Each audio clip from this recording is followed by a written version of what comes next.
Hello दोस्तों, मैं पंकज। आप देख रहे हैं एचपी सॉफ्टवेयर सॉल्यूशन। ये हमारा बेसिक टू एडवांस लेवल का थर्ड पार्ट है, जिसमें हम लोग सीखेंगे कि एक मोबाइल को हम लोग सॉफ्टवेयर करते समय कितने तरह से कंप्यूटर या लैपटॉप से कनेक्ट कर सकते हैं।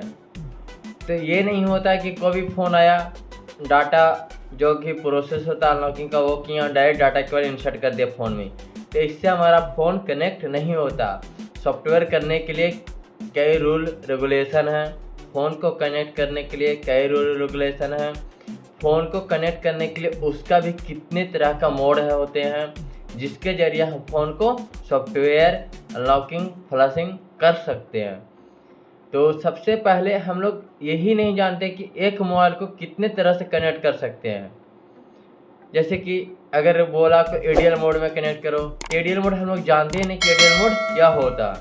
तो यही सब आज टॉपिक हमारा रहेगा। सबसे पहले हम लोग जानेंगे कि फ़ोन को कितने मोड से हम लोग कनेक्ट कर सकते हैं। आज इस वीडियो में सिर्फ आपको इतना ही बताया जाएगा कि किसी भी फ़ोन को कितने मोड होते हैं, कितने तरह से हम अपने लैपटॉप या सिस्टम से कनेक्ट कर सकते हैं। तो सबसे पहले हम लोग का आता है एडीबी मोड। एडीबी मोड के द्वारा हम लोग अपने फ़ोन को सिस्टम से कनेक्ट कर सकते हैं। उसके बाद आता है दूसरा सेकेंड फास्ट बूट मोड, जिससे हम लोग अपने फ़ोन को लैपटॉप या सिस्टम के द्वारा कनेक्ट कर सकते हैं। उसके बाद आता है रिकवरी मोड, जो कि रिकवरी मोड हर फ़ोन में होता है, फास्ट बूट मोड भी हर फ़ोन में होता है, एडीबी मोड हर फ़ोन में होता है। उसके बाद आता है एडीएल मोड। एडीएल मोड भी हर फ़ोन में होता है, जो कि क्वालकॉम सीपीयू लगा रहना चाहिए, वही फ़ोन में एडीएल मोड होता है। उसके बाद आता है reboot to boot loader mode, जो कि अधिकतम ये सैमसंग का फ़ोन, नोकिया का फ़ोन, जो एंड्रॉयड फ़ोन है उसमें देखा जाता है। उसके बाद आता है डाउनलोड मोड। ये स्पेशल सैमसंग के लिए है, आप भी जानते हैं और हम भी जानते हैं। अगर नहीं जानते हैं तो ये दिमाग में एकदम बैठा लीजिए। डाउनलोड मोड के बिना हम लोग सैमसंग का मोबाइल का फ्लशिंग नहीं कर सकते हैं। उसके बाद आता है मीटा मोड। ये अधिकतम ओप्पो और रियलमी के फ़ोन में देखा जाता है, जो कि सबसे पहले मीटा मोड से ही फ़ोन अनलॉक हुआ करते थे। अब होता है फैक्ट्री मोड। इससे हम किसी भी फ़ोन को रीसेट कर सकते हैं।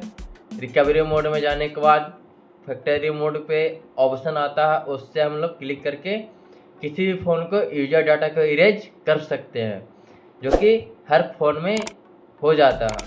उसके बाद है डायग्नोस्टिक मोड। डायग्नोस्टिक मोड भी सैमसंग के फ़ोन में आते हैं सिर्फ। उसके बाद आता है आईट्यून्स मोड, जो कि एप्पल आईफोन जो भी आप बोलें उसमें होता है। एप्पल फ़ोन का डिफ्यू मोड भी होता है और रिकवरी मोड भी होता है। इसके ज़रिए हम फ़ोन को कनेक्ट कर सकते हैं। तो हमने आज बताया कि 10 मोड के द्वारा हम अपने फ़ोन को लैपटॉप या कंप्यूटर से कनेक्ट कर सकते हैं। तो आइए ये सब से आप थोड़ा विस्तार में हम बतला देते हैं। हम लोग पहचानना सीखते हैं आज कि कौन सा मोड का क्या नाम है, ये सब जानते हैं। तो हम अब ले चलते हैं अपने पीसी पे। ध्यान दें, हमारे फ़ोन को 10 तरह से कनेक्ट किया जा सकता। तो आइए हम लोग चलते हैं अब आइए हम लोग जानते हैं सबसे पहले एडीबी मोड। एडीबी मोड होता है हम लोग का, आइए बतलाते हैं। एडीबी मोड होता है जो कि डेवलपर ऑप्शन में जाकर यूएसबी डबिंग को ऑन करना ही वही एडीबी मोड कहलाता है। अब हम लोग का फ़ोन में लॉक लगा रहा है, तो एडीबी मोड कैसे ओपन होगा, उसके लिए भी एक टूल आता है, उसके लिए भी एक कोड आता है, उससे हम अपने फ़ोन को यूएसबी डबिंग मोड ऑन कर सकते हैं। जैसे उसके बाद आता है फास्ट बूट मोड।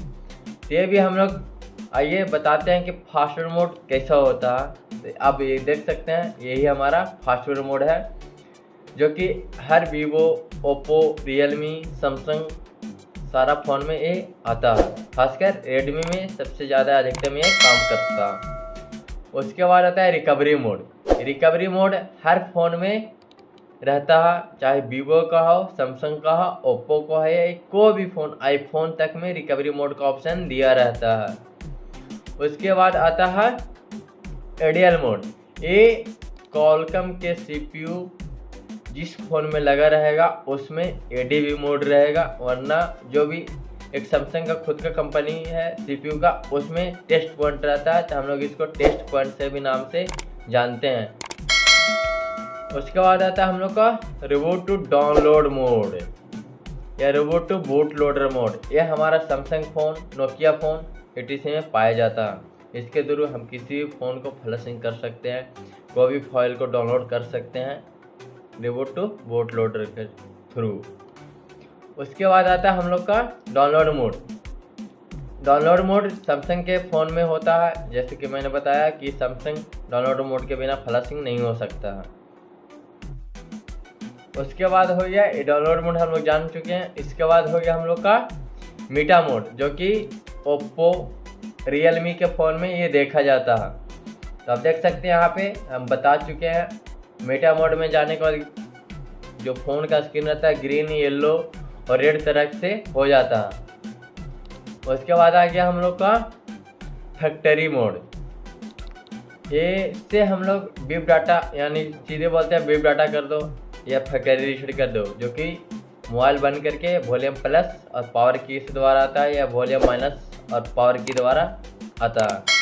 इसी को हम लोग बोलते हैं रीसेट कर दो या बीप डाटा कर दो। इसी को हम लोग बोलते हैं फैक्ट्री मोड।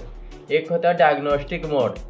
डायग्नोस्टिक मोड ये होता है सैमसंग के फ़ोनों में जो स्टार है 06H हम लोग डायल करते हैं। स्टार है 0, स्टार है 6H से IMEI नंबर आ जाता है। स्टार है 06H से IMEI नंबर आता है। स्टार है 0, स्टार है से डायग्नोस्टिक मोड ओपन होता है, जहाँ पे हम लोग रेड, ग्रीन, ब्लू, वाइब्रेट, वहाँ का पूरा फ़ोन का इन्फो हम लोग चेक कर सकते हैं, कौन कौन सा हम लोग पार्ट्स वर्किंग है कि नहीं है। All to all diagnostic mode से हम लोग चेक कर सकते हैं। ये भी सैमसंग के फ़ोन में अधिकतम पाया जाता है। उसके बाद आता है आईटोन्स मोड, जो कि आईफोन में ही सिर्फ पाया जाता है। आईफोन 5S हो या 4 हो, किसी भी आईफोन, कितना भी आईफोन 60 प्रो मैक्स क्यों ना हो, पूरा का पूरा आईटोन्स रिकवरी मोड या डिफी मोड ये सिर्फ आईफोन में ही पाया जाता है। तो आज के लिए सिर्फ इतना ही। आप लोग को वीडियो कैसा लगा? अगर कुछ सीखने के लिए मिला हो तो कमेंट में ज़रूर बताएं। अगर और इससे विस्तार में अगले बारे में आपको बताया जाएगा।